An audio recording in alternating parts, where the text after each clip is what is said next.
Well, I was saying that we're probably going to run out of funds to pay our debts by June 1st, is what it looks like. And obviously that's not good because I think in the global economy there's something like 500 billion. That's the amount of U.S. debt that's traded in the global economy just about every day. And obviously, if we default on our debt, the price of those assets is going to drop significantly. It's going to cause a lot of turmoil in global markets, which speculating on what the exact effects of that can be is kind of impossible. Because, I mean, those markets are very complex, and there are a lot of second, third order consequences that you can't really foresee ahead of time. But needless to say, it wouldn't be good. Probably see a significant drop in the stock market. I mean, it would not be good for the average person. Pensions wiped out, savings accounts wiped out, retirement accounts wiped out, and especially for older people that don't have an opportunity to rebuild that lost wealth, that'd be a very big problem. Why would it be wiped out? Well, it might not necessarily be all wiped out, but if you get a significant decline in a particular asset, that's likely to ripple throughout the stock market. It's likely to ripple throughout our capital markets. That's going to cause significant decreases in the value of certain holdings.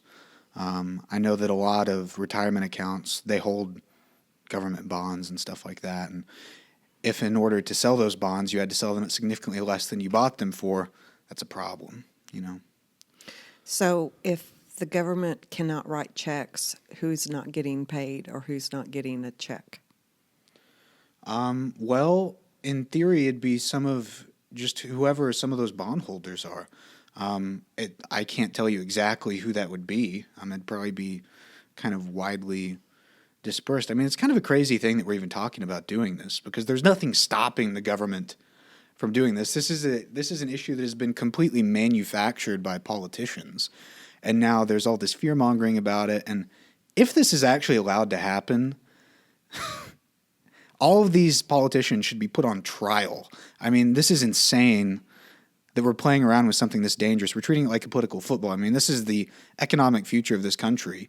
And they're just treating it like another bargaining chip to try and, slash Social Security or slash healthcare spending. It's extremely reckless. It's very reckless. So would someone's Social Security be in jeopardy? That's a different program. That's different. What we're talking about is not the government. We're not talking about the government not being able to pay their budget. We're talking about the government not being able to pay their debts. So we're talking about government like treasury bonds that are becoming due or just money that we've borrowed that we wouldn't pay back. So everyone in Congress would still be getting paid? Oh, well, yeah. Yeah, I mean, the budget wouldn't be affected by this. They're using the budget as a negotiating tool because right now, I mean, we're having an argument about the debt ceiling. We need to raise the debt ceiling because basically with the amount of spending that we've already done, the amount of debt that we have, in order to pay that debt, we'd have to go beyond where we're currently allowed to. And Republicans and Democrats are fighting about that right now. Republicans are basically like, we'll raise the debt ceiling, but first you have to agree to certain spending cuts. And the Democrats obviously don't want to agree to those spending cuts. And even if they did, they're going to want to cut different sources of spending or maybe find ways to raise revenue through, raising taxes on the wealthy or, maybe allowing Medicaid or Medicare to negotiate drug prices and find some savings there.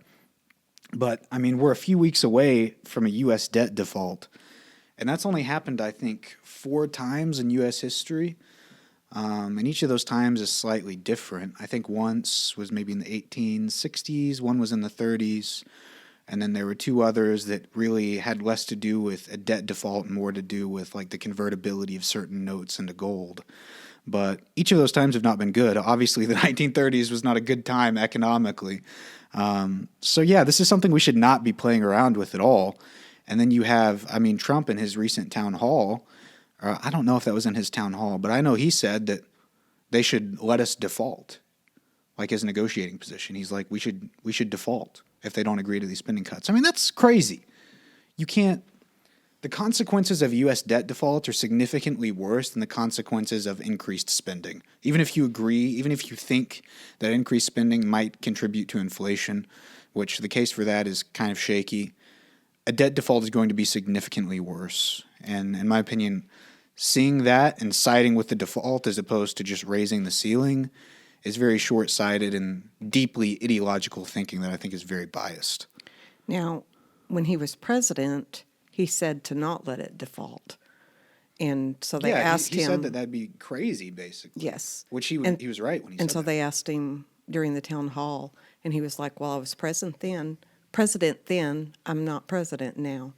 And in theory, it would work in favor of him in his campaign if the Biden administration, all the chaos came in from the default under him, then it would make him look better. Yeah, I mean, theoretically, so here's the thing. I think you're right that chaos might actually play to Trump's favor, not because it would actually be Biden's fault, but just because people, especially people that don't look into these things very deeply, they tend to associate whatever's happening in the country with the president.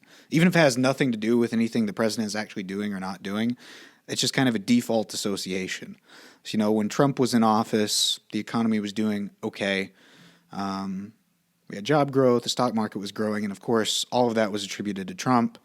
Biden's in office now, and we're dealing with some economic issues, and of course, that's all attributed to Biden. But the thing is, the president doesn't have that much control over the economy. It's not like Biden is the one setting interest rates. It's not like Biden is the one setting the price of oil in Saudi Arabia. It's not like Trump was setting interest rates or setting the price of gas. These all are much more complicated systems that the president has some control over, but they're given way too much credit and way too much blame. Well, they also raised the debt ceiling while Trump was in office. Yeah. So it's not unheard of that during someone's term, the debt ceiling increases. It's a pretty common thing that we do because this issue comes up again and again. In reality, the debt ceiling should probably just be abolished. It's kind of a useless thing that gives politicians an opportunity to fight with each other every couple of years. But in actuality, if we're just going to raise it every time we hit it, and if the consequences of not raising it are a debt default, we should probably just get rid of it. I don't see the tangible purpose. And of course, there are some more fiscally conservative-minded people that will say, well, no, the debt ceiling is really important because it keeps our spending in check. I think if you look at that historically, it's pretty obvious that the debt ceiling has not accomplished that job, even if it was intended for that. So the question is, if it's not doing the job it's intended for, but it has all these other negative consequences, what real purpose does it serve? Do our debts include what we have committed to Ukraine? What is on the chopping block?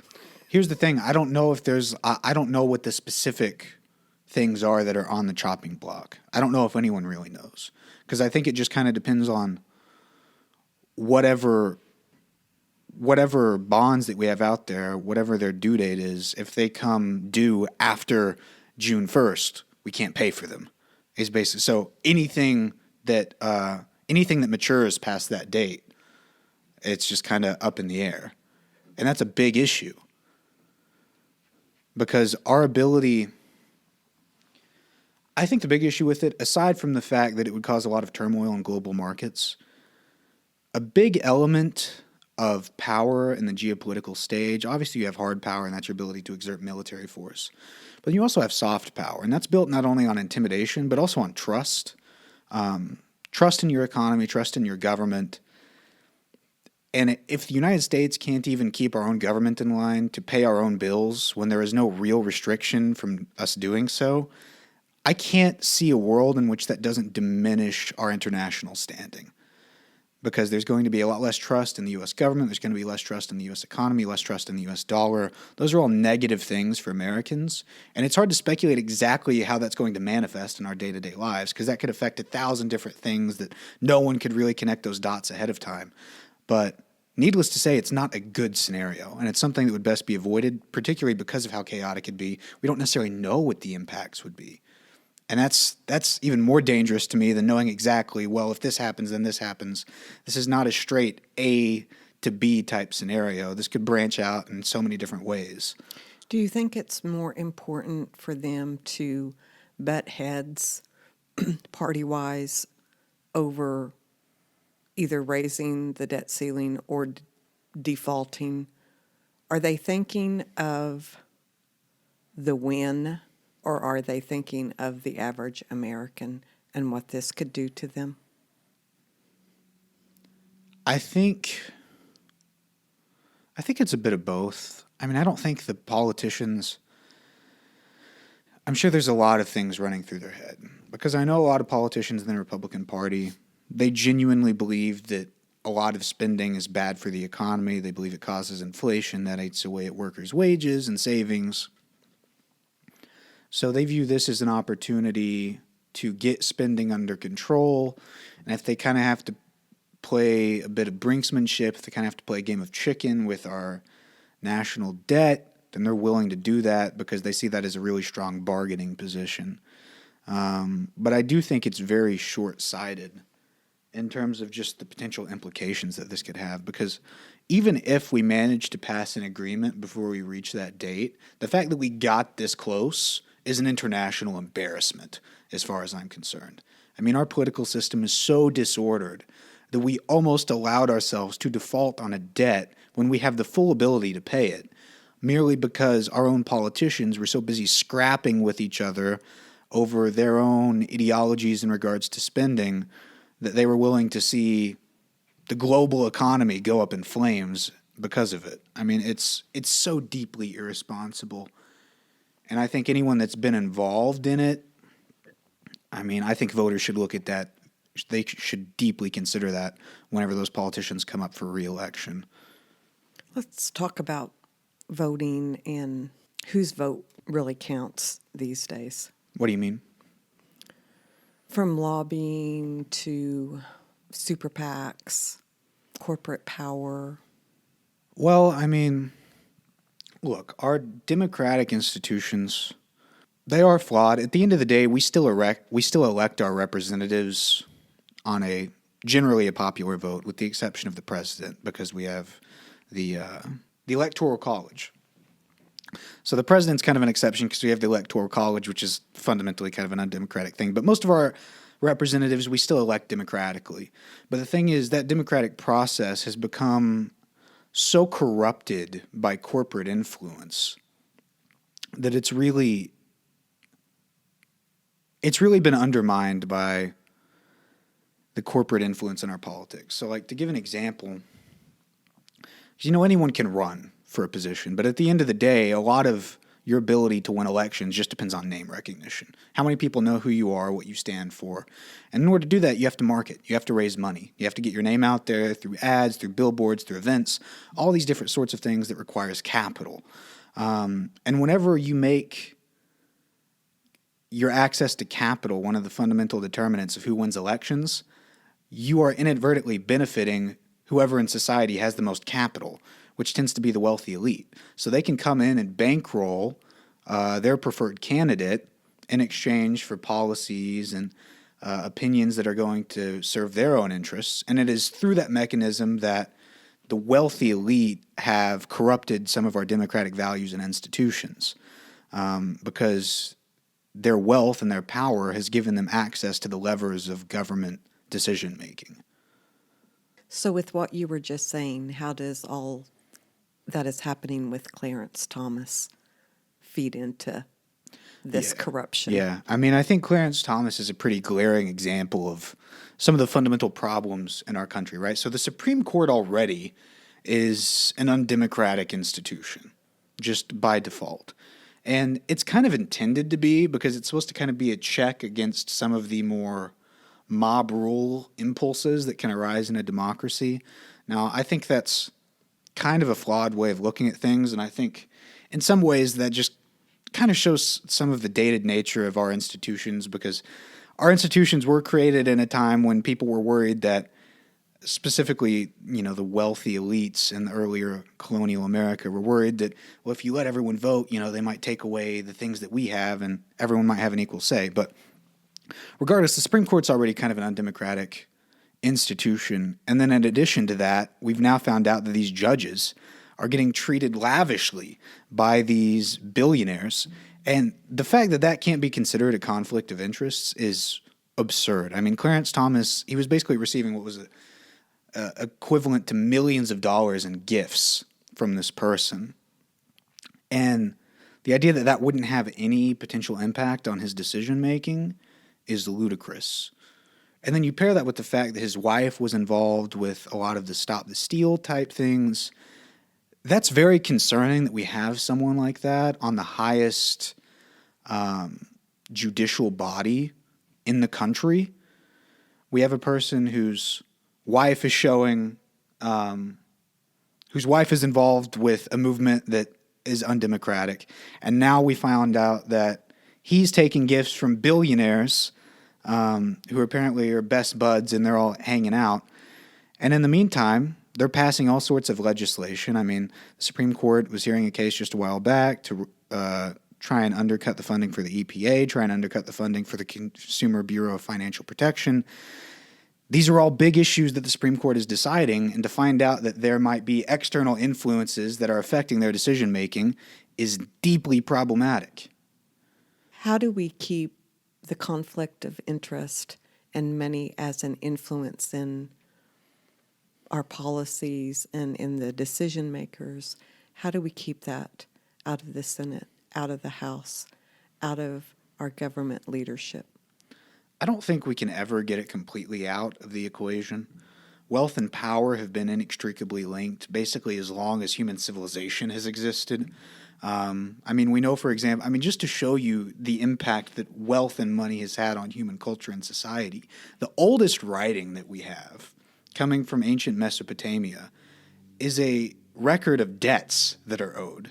That's the oldest known writing that we have examples of. So wealth and power have been inextricably linked forever. I mean, this is something even Aristotle was talking about. Aristotle said, and this is an exact quote, but he was basically, there's a quote from him, and he's talking about how if you wish to have a stable society, you should avoid extremes in wealth and poverty, because extremes in wealth and poverty inherently destabilize things. So anytime that you have a society with rapidly spiraling wealth inequality, you're also going to have rapidly spiraling power inequality as a consequence of that. And that is going to affect government decision making, because wealth has a way of opening those doors. And you can pass legislation and you can pass regulations to try and prevent that from happening.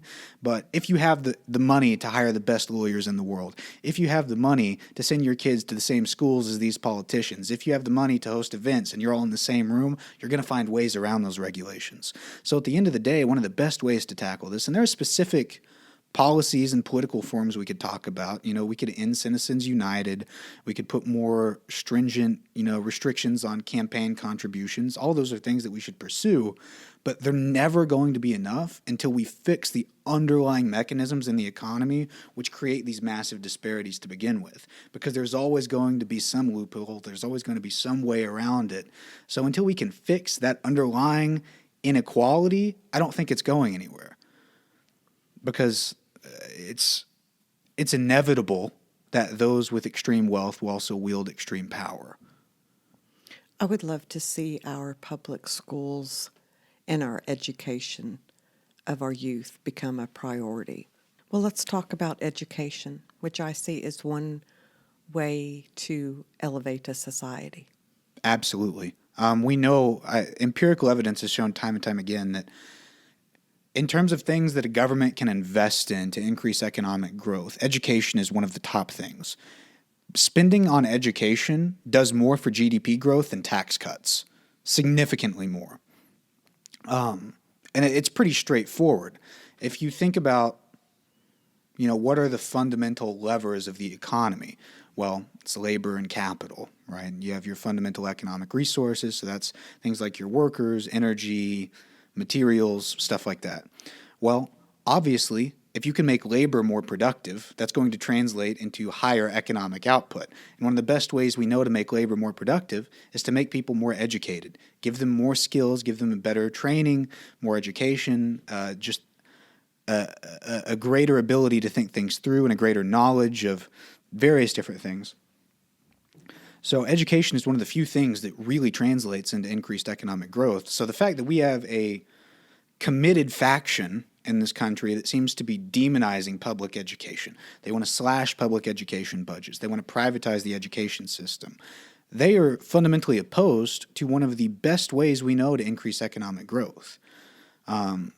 Why are they opposed to better education? Well, it's a few things. And who is they? Okay, so we're talking really about Republicans right now. And this is something that honestly goes back to even Reagan. I think there are two fundamental reasons, and I think one of them is more genuinely believed than the other. So the first is just it's a purely ideological reason. They're very stringent advocates of free market economics, and they fundamentally think that just about anything the government does, the market could do better. And they view education the same way. So they seem to think that if we could reduce public funding for education, private schools would come in and private schools would function better than public schools. Parents would have more say in what their kids are learning. The education would be cheaper and higher quality. The problem with that, of course, is that, for one, private school curriculums sometimes are better than public school curriculums, but sometimes they're a lot worse too.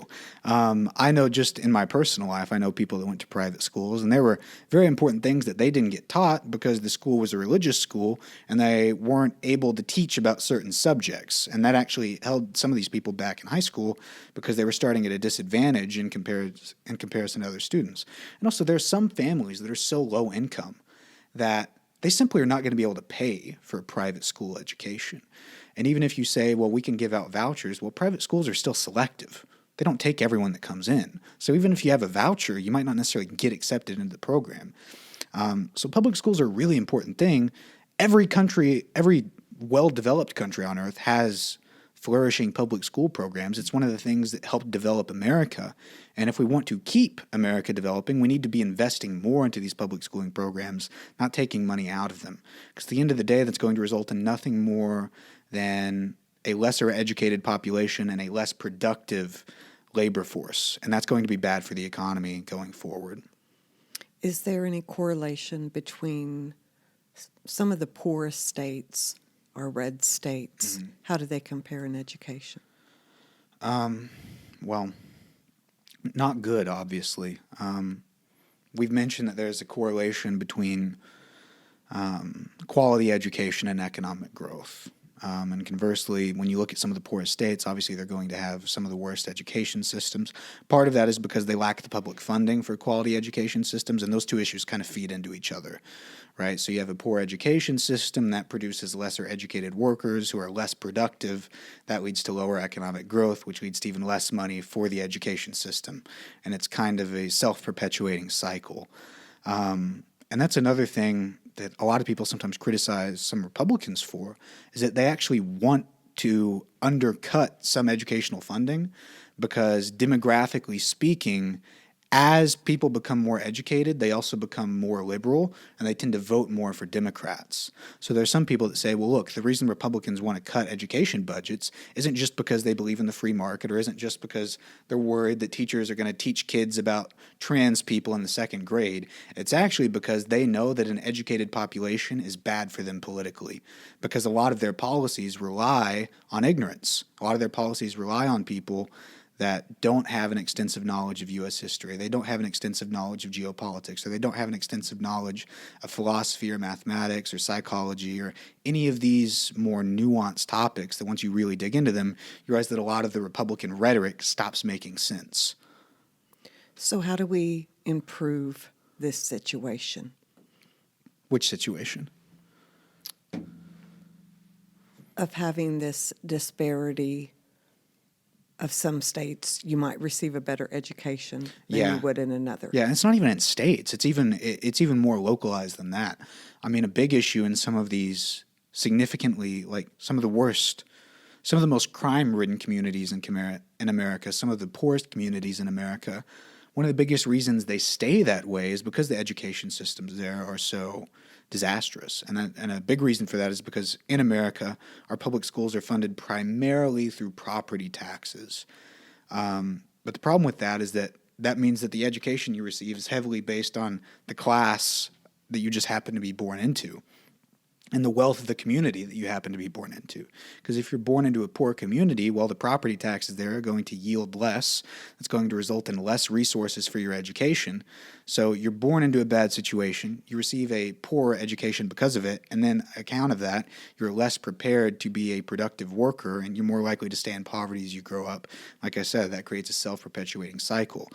So personally, what I think a good way to go about that would be, I think we need to find a different way to fund our public schools. I don't think it should be reliant on property taxes.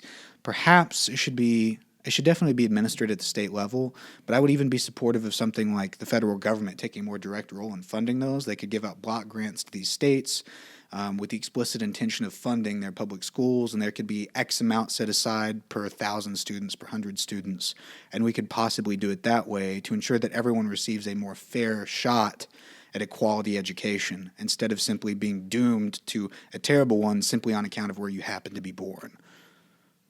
So while we are still talking about education and the correlation between poverty and education, how do we bring people up out of poverty besides education? Okay, so really, if we want to get serious about tackling poverty, we need to be giving people the maximum amount of opportunities and resources that we can to give them kind of a leg up out of that pit. Right. So if we think about, what are some of the most basic human needs that need to be met to make someone as productive and as healthy as possible, those are going to be things like housing, healthcare, education is a good start as well. We just need to be setting people up for success instead of assuming that by some weird logic that somehow allowing people to suffer is going to give them the motivation to pull themselves up by their bootstraps. It seems that what we know about human psychology, that's not necessarily true. We need to be putting people in a position to succeed. And there are numerous ways that we can do that. The best way that we know, obviously we need a system, an economic system that has the right incentives for people. But in addition to that, we also need a strong social safety net. And there are all sorts of different public programs that are going to be in that, some of which we already have, but I think we need to expand. And right now there's a political movement in this country that wants to slash holes in that social safety net. I think that is the complete opposite approach that we need to be taking. We need to be patching the holes that already exist and building that net stronger and wider than it already is. Because if we look at some of the most successful countries in the world in terms of GDP per capita, in terms of economic freedom, in terms of happiness indexes, they're the Nordic countries. And those countries are famous for having some of the most well-developed social safety nets on Earth. And obviously that's going to look slightly different in America because we're a much larger country. We have some different issues, but we can take that model and adapt it to our problems in a way that I think would be very productive. So we could look at things like universal health care. Now, I'm not exactly a stickler on how we get there. I think Medicare for all would be good, but if a public option is more politically feasible, I'm down for that as well. We also need to be looking at, like we were talking about, education. We need to ensure that K through 12, accessible to everyone, quality education, regardless of where you find yourself living. And then from there, I also think that we should have public college and trade schools available either for free or for a significantly reduced cost. And if we aren't going to go the free route, I think a good route to take, we could peg it to median wages at the state level. So we could say, because I don't think that college in California should necessarily be the same price as a college in Arkansas, because obviously your wage potential once you're out of that school is going to be different in those different states. So I think that if we weren't going to go the free route, we could say, well, your tuition is going to be X amount of the median wage in this state for college-educated workers. So that way we could ensure that no one's saddled with so much debt that once they get out, they can never pay it off. And that way we could keep the growth and the price of college tuition steady over time. Those two things would go a long way because at the end of the day, a healthy and educated workforce is going to be almost infinitely more productive than what we have now. Yes. And not only that, when you cannot talk about crime if you do not talk about poverty. Yeah, and inequality. And inequality. Yeah. And we have all of that. Mm-hmm. And I do not understand why we are not addressing it in this because country. that is... Poverty and inequality are some of the root causes of crime. I'm not saying that's the only cause. Crime is a multifaceted issue. But people seem to think that the solution to crime are cops and guns. And here's the thing, if the solution to crime were cops and guns, America would be the safest country in the world. Our military budget, if it was ranked as our police budget, if it was ranked as a military budget, would be like one of the top 5 in the world. I think we spend more on our domestic police than some other major countries spend on their entire military operations. We have the highest incarceration rate out of almost any country in the world. This has been our solution to crime for the last century. And if it hasn't worked yet, it's probably not going to. So it's time we start looking at some other solutions. It's time we start addressing the root causes of these problems instead of merely addressing the symptoms, which is what we've been doing. Because at the end of the day, you can only put a Band-Aid over a wound for so long. But at a certain point, we have to, remove the knife from the wound. I don't know how America got here, but there seems to be an attitude where if it's free, the assumption is no one would appreciate it. You have to work for it, you have to earn it to appreciate it, or that the other alternative is it would be abused. We are always striving to be on the top. Yeah. I mean, we see that in the corruption. People will do terrible, corrupt things for the mighty dollar. Well, there's definitely, here's one thing we have to get clear about. There's a sizable portion of America that actually likes a lot of these policies quite a bit. It's just not big enough right now to swing elections sizably to enact those policies. And then also we do have a section of the country that is vehemently opposed to these policies because they seem to oppose most forms of social safety nets, aside from the ones that are kind of normalized in our country, like Social Security or Medicaid or something like that. Those are social safety programs, but they've been so normalized in our culture for so long that a lot of people don't think of them that way. I think a big way we go about changing that, I feel like for some of the older generations, I don't know if there's any changing their mind, because point blank, they've kind of been brainwashed to be opposed to it for 40, 50 years now. And I don't know what it would take to get them out of that. I do think increased education and information could help, but that's only going to go so far. I mean, for some of these people, no amount of information would change their mind. Younger generations seem to be a lot more in favor of it, which is why you see a growing movement of like democratic socialism among Gen Z, stuff like that. A lot of people hear that and they get really scared, but... Explain the difference between a democratic socialist and social democracy. I'll explain the difference in terms of terms. I think a lot of people that use the term democratic socialism mean social democrat, but then you have people that mean democratic socialism where they actually mean socialism. A social democrat believes in a well-regulated market economy with strong social safety programs. So that's countries like the Nordic countries.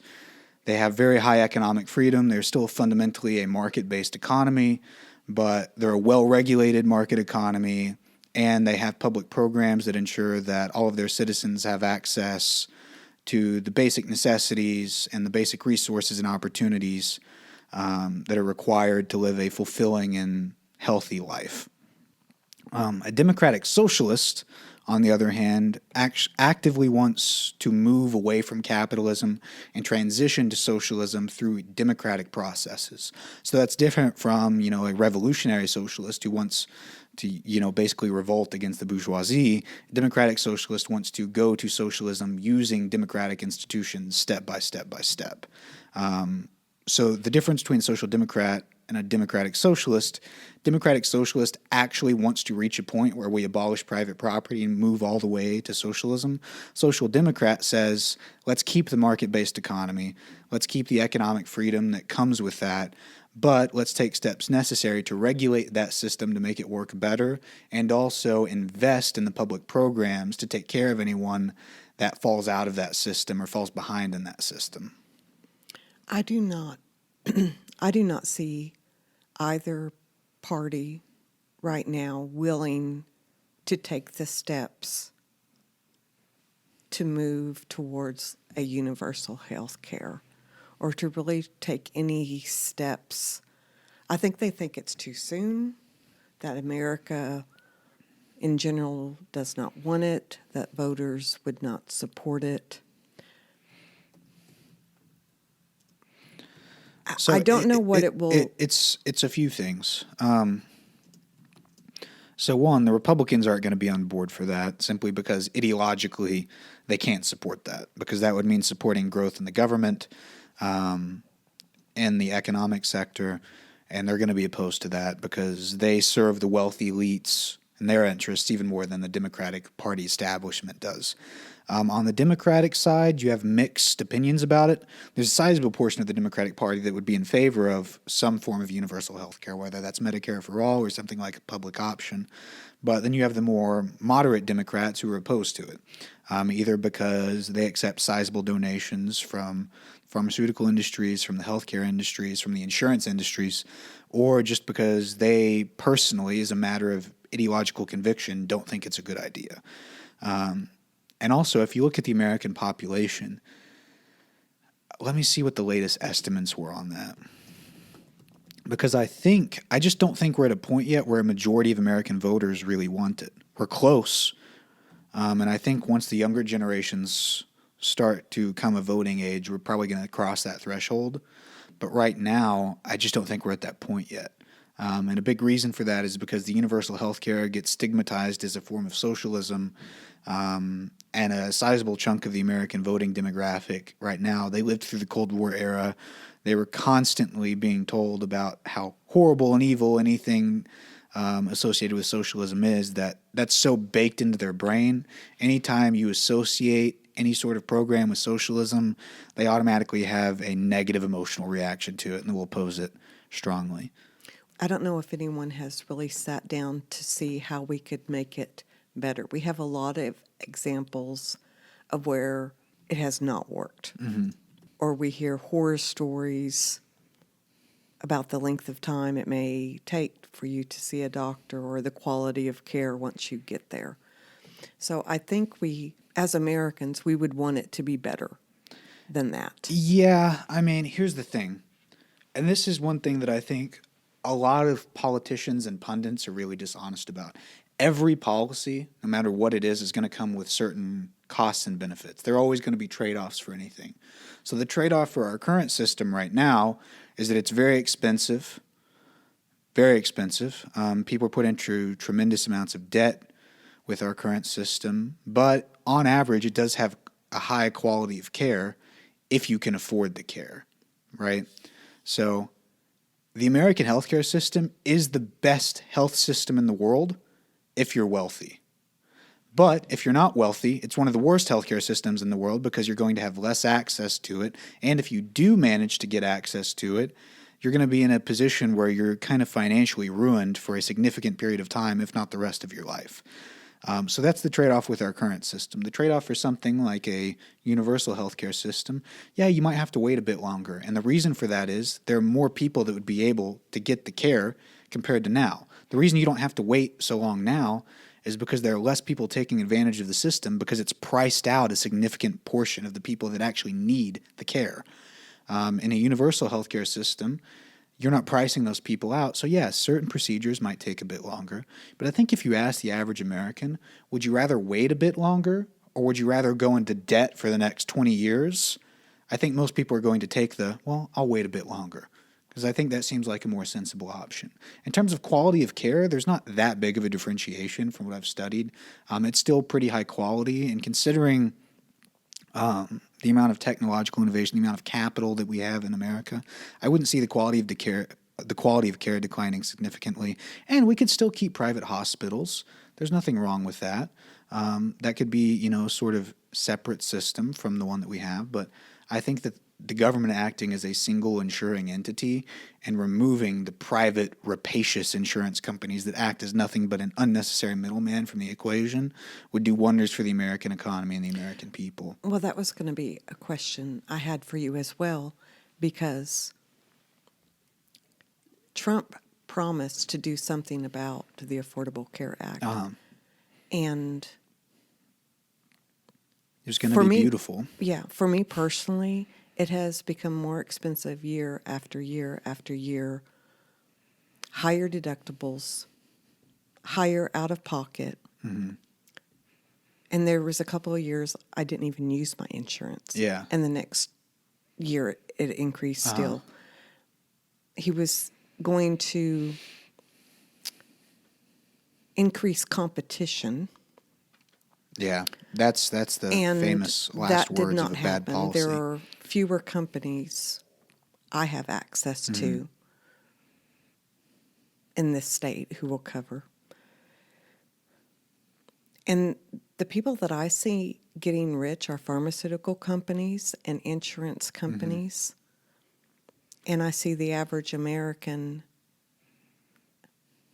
poor, Yeah. sick, Look, here's in debt. And if you do, I mean, the percentage of bankruptcies that are filed just strictly because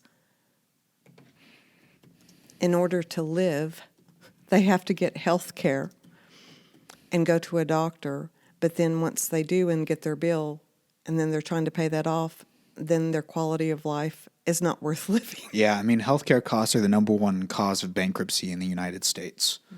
That is, And that's not that's a disaster. people who like, oh, I want to live, but I don't want to pay my bills. No, that Those is people that can't pay their bills. Yeah, let's talk a bit more about universal healthcare because there are a few things that I commonly hear put forward as in opposition to this idea that I think kind of need to be cleared up. So one thing, a lot of times you'll typically hear, there are two things you usually hear. So the first is that, well, how are we going to pay for it? That's one. Two is, why should I pay for someone else's health care? So I'll tackle those one at a time. So the first, in terms of how are we going to pay for it? Well, we're probably going to raise taxes on the wealthy. And even if we have to raise taxes on everyone, think about it this way. Imagine if the amount that you were currently paying for your insurance decreased by X amount. I think I've seen studies that said on average, even if we had to raise taxes, American families would save on average around 14% a year from what they currently pay. And that savings would come from now you're paying increased taxes, but your taxes are going to increase less than the amount that you were paying for private insurance beforehand. So like, for example, let's look up, average monthly insurance payment. Yeah. So the average national monthly health insurance cost for one person on an Affordable Care Act plan is $438. Excuse me? That's the average monthly health insurance cost for a single person on the Affordable Care Act plan. Is that with help? No, Because- that's without subsidies. So it's $438. Some people might be higher. Some people might be lower with subsidies or various different factors. But imagine if you were paying $350 in increased taxes. That means you've saved a little over $80, and you now have full coverage. You don't have to worry about showing up and having to pay anything out of pocket. You show up for any procedure, any surgery, anything, any illness you have, you show up, you get treated. It's not a penny out of your pocket. That's a better system. That's a far better system. So even if your taxes increase, they're going to increase less than you were currently paying for private insurance. So in regards to the how are we going to pay for it question, that's pretty much covered by that. And in reality, we can't really afford not to do universal health care. We pay more per capita for health care in this country than almost any other country on earth, especially the ones that have a universal health care system. And a big reason for that is because whenever you remove insurance companies and their money grubbing and profit seeking from the equation, that's a big source of savings just right there because they're taking a percentage off the top for profit for themselves. If you get them out of the equation, get the government running the business of insuring people, the government's not trying to generate a profit, so that's a significant cost of savings. And when you have one insurer, the administrative side of that becomes all much more simpler. There are big savings there and also big savings in terms of the government can more effectively negotiate prices of certain equipment, certain procedures, certain prescriptions much more effectively because they're the only insurer in the marketplace. They have a lot more bargaining power to negotiate better with these companies. So you would also get savings in the form of drug costs and procedure costs as well. And then the second part that people usually say in opposition to something like, Medicare for all is, why should I pay for someone else's health care? If you have a private health insurance plan, you already are paying for someone else's health care. That's how all insurance programs work. Everyone pays into it, that money's pulled together, and then it's used to pay out claims.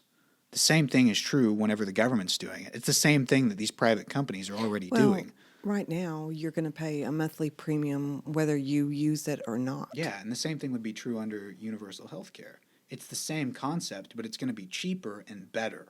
So why is everyone opposed to it? Do you think they're concerned that the quality of care will not I be think good? that's a common talking point, but I don't think that many people are really concerned about it. I think most of the people that are concerned about it either don't know that much about it, or they've been told that they should be scared of it by pundits that they trust, or because we're so divided on partisan lines, they hear that it's something that Democrats are for, they're automatically opposed to it. The only politician I ever heard talk about it strongly was Bernie Sanders. And I mean, they crucified him for that. Yeah, well, they crucified him for a lot of things. He represented a pretty big threat to the Democratic Party establishment as it's currently organized. Because although I do think the Democrats, by and large, are better than Republicans across a wide variety of issues, I still have plenty of criticisms about the party. They take way too much money from corporate America, but in our current political system, I think both parties kind of feel pressured to do that because they know their opposition's going to do it. Money wins elections, and whenever you have a system in which you can dump virtually unlimited money into elections, whichever side takes the most money from corporations is going to win. So both sides feel pressured to do that.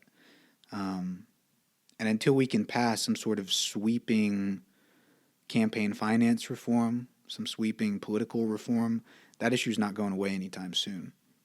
Now, there is the possibility of a big grassroots movement getting someone elected. That's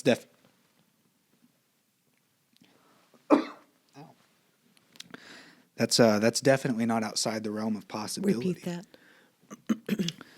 Now, there is a big possibility of perhaps a grassroots movement getting someone elected. The Bernie Sanders campaign was a grassroots movement.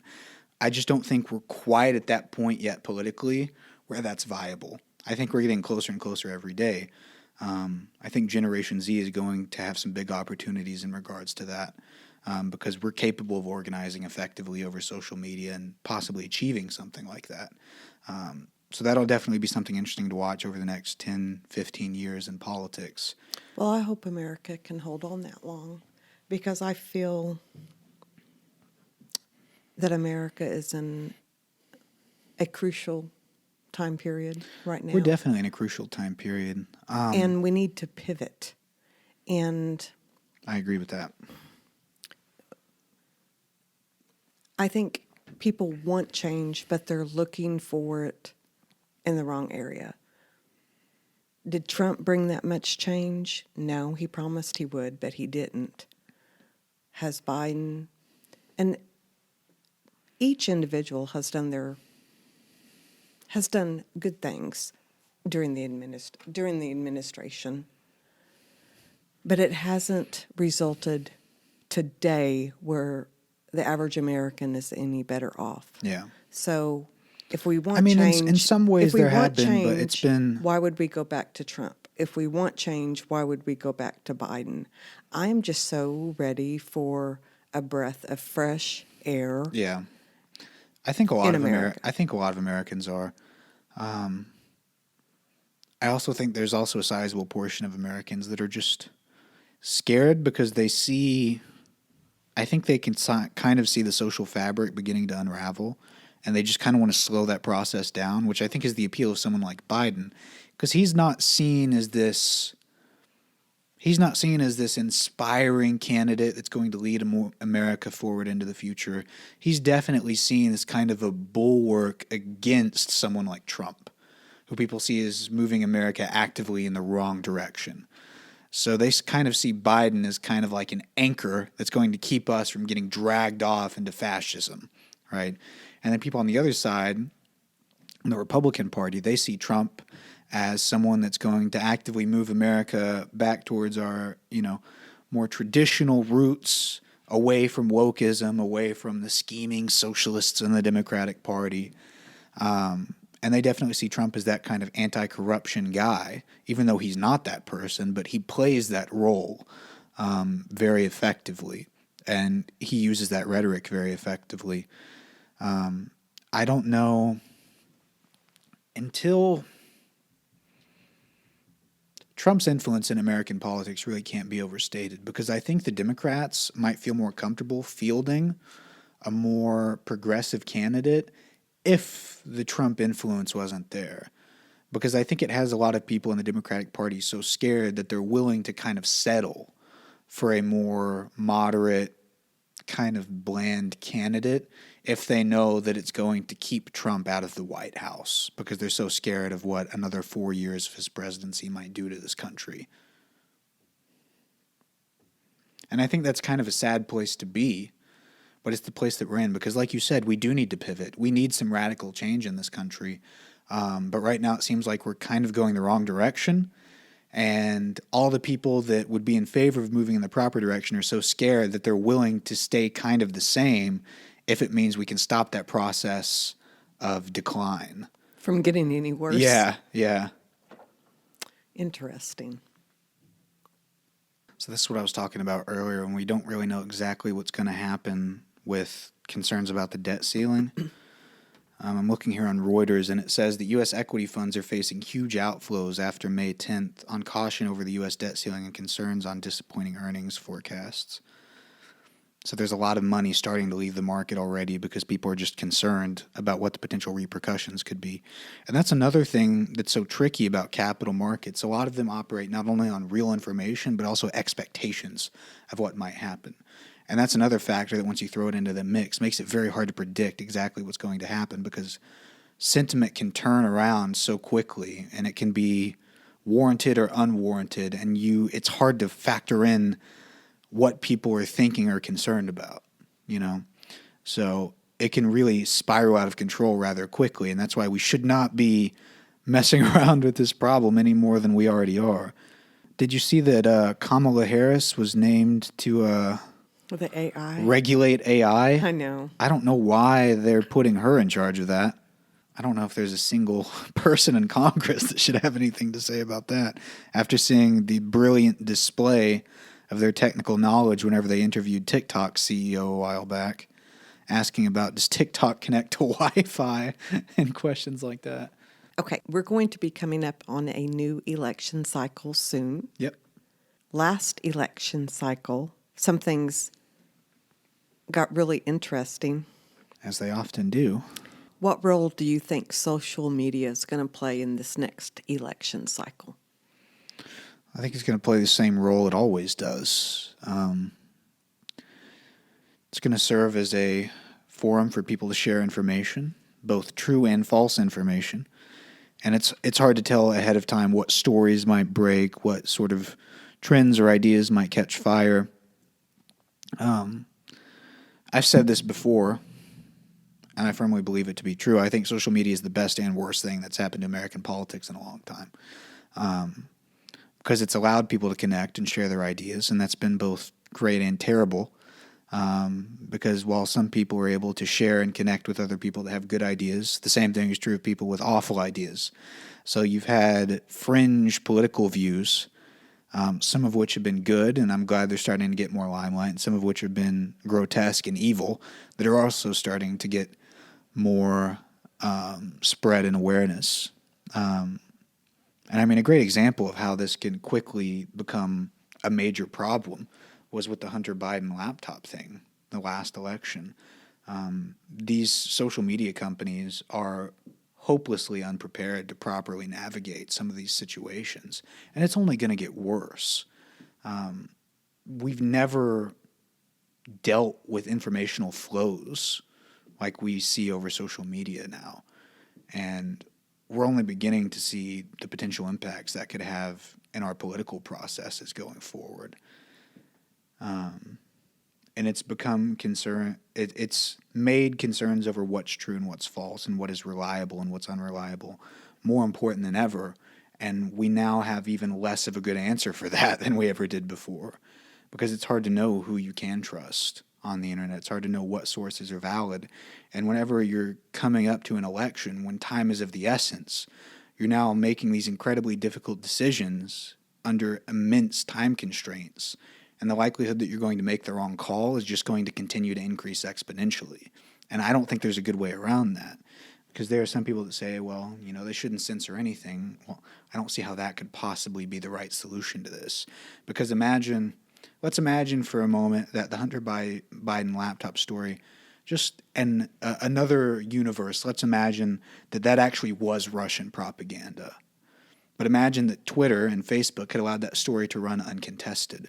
And imagine if that had come out after the election to be Russian propaganda, but imagine if it had swayed the election so much that Trump wins, and then it comes out afterwards that was actually Russian propaganda and it wasn't true. That's a big problem. So Twitter and Facebook, that's going to be running through their minds when they're looking at that story, because they know that in 2016 there was a lot of Russian disinformation. That much has been proven. I mean, they set up the Internet Research Agency, which was their entire job was to spread propaganda on American social media firms to create more political division. So we know that was happening, and they'd been warned of that ahead of time. And then this absurd story comes out about Hunter Biden's laptop and crack and cocaine and heroin and hookers and all this crazy stuff. And it sounds kind of crazy. And I think that they were trying to do their best to ensure that disinformation wasn't allowed to run rampant. Perhaps they made some wrong calls here and there. And I think we're going to see a lot more wrong calls because there's not a good process for going about this. And I haven't heard a lot of good solutions on how to deal with this issue. Because obviously don't censor anything, that doesn't work. And on the other hand, allow these companies to censor freely as they wish. That's probably not a good solution either, because what if they do make the wrong decision? So I think either way we go, it's going to be a tricky landscape to navigate. I think we're just going to have to tolerate some bad decisions. We're going to have to tolerate some mistakes and some missteps. But it's bound to happen. I could also look at it like this, because perhaps it's just me, but I take a lot of what politicians promise in their platform and during their campaign, I take it with a grain of salt. As you should. I don't necessarily say, or think to myself, they're lying just to get my vote. Mm-hmm. But I don't see a lot of difference on someone campaigning on promises that will never be fulfilled, and so they win. I don't see any difference in that someone believing what is told to them is truth and it doesn't happen. I don't see any difference in that coming from a politician's mouth than any falsehood you might see on social media. I think, I don't know, throw your hands up and hope for the best. Yeah, I mean, I think that's a pretty fair point. It all comes down to what you believe, what you want to be for, and what you want to be against. And it all boils down to what you believe to be the truth or the best version of the truth. Yeah. I think the best approach going forward, I think social media firms or companies need to do what they can to censor just the most outlandishly false things. I mean, things that they're not controversial, they're just false, like provably, factually false. But a lot of times at the time... Or dangerous or violent. Because I'd say... I don't know. Who decides? Well, like hate speech, stuff like that, like outright threats, like calls for violence should be maybe so much not the truth thing, because what you said is correct. As information's coming out, it normally takes time to figure out what's true or false, especially in regards to like urgent crises. Like when COVID was coming out, there were all sorts of claims left and right, and it was kind of hard to parse out what was true and what was false until the dust settled. And that's one thing, not to go off on a tangent here, but that's one thing that caused a lot of people to lose trust in some of our health agencies, is because they were having to go back on certain things that they said because they were trying to project they were trying to avoid public panic, and because of that, I think they spoke with certainty where they should have spoke with more caution. And in doing so, they actually had to go back on their word as more data No. came out. They should have been more honest from the beginning. Well, that's what I'm saying. They spoke with a sense of certainty because they were trying to avoid a public panic. I don't even know that that's true. I think that's absolutely true. Why would they not? Think about it from the perspective of a public health official. There's a global health crisis. We don't yet know. We don't have all the data in. We don't really know how bad it is. But if we go to the public and say, well, we don't know how bad this is going to be. It could be killing everyone. You might be fine. Maybe your children will be okay. Maybe not. That's going to cause a lot of panic among the public. So they kind of have an incentive to act, to speak with more certainty than necessary, to avoid public confusion and panic. Because that's the one thing, like if you're a leader, if there's anyone in the country that needed to seem like they knew what was going on, it was the health agencies, even though they really had no idea at the beginning because all the data wasn't in. It probably would have been better for them to say, we don't know. But at the same time, in terms of messaging to the public, that could have some negative consequences. But I think they spoke with this false certainty that they didn't have, and then they had to go back on their word. But then there's also an incentive for them to kind of adhere to the words that they had already said because it made them look bad. It just became an entire mess. It was horribly mismanaged, without a doubt. In terms of how I think social media companies should regulate content on their platforms, it needs to be done with caution.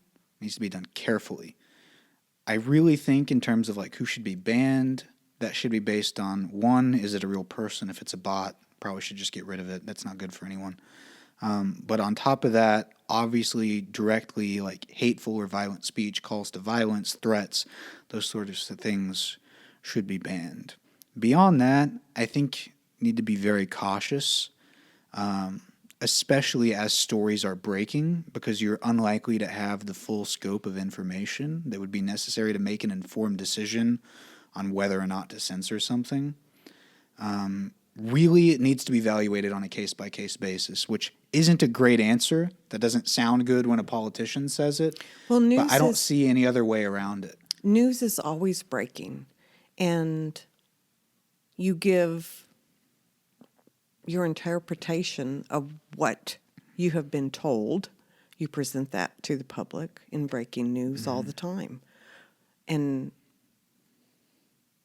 sometimes you will never hear any more about it because it doesn't become the story. Yeah. But I think the American people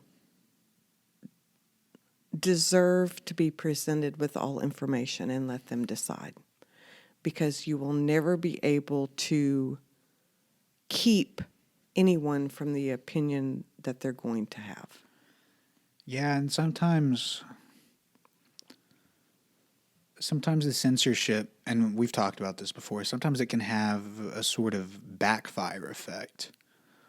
Oh, yes. Where you give credit to the very thing that you're censoring because the people that are going to be susceptible to believing in that thing now see the establishment trying to hide it from the public.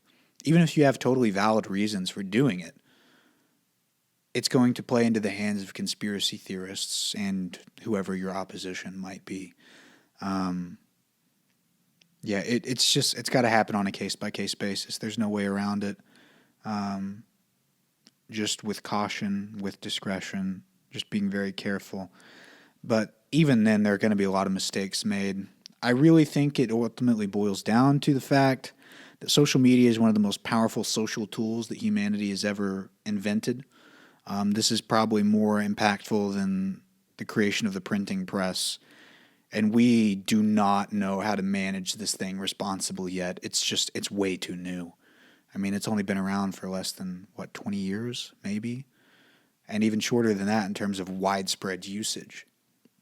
And we have no idea how to use it responsibly. We're like a kid waving around a gun. We don't know what we're doing yet, especially the companies that run these platforms. It's unknown territory. And especially with the last 2 to 3 presidential elections, it's increasingly grown more and more important in those elections. I think that really came to a head with the Hunter Biden thing in the last election, and then obviously the QAnon and Stop the Steal, and then that led to January 6th. And if that continues along that trend line, it's just going to keep getting crazier. And we're going to have to figure out along the way kind of how to navigate this process. And I think it's going to be hard to connect those dots looking forward. It's something we're going to have to kind of do looking backwards. Just going to have to keep learning from our mistakes and try to improve along the way. But there will be more mistakes. I think it's going to be important to admit those mistakes. Yeah. I agree. And it's going to be hard for those companies to do that.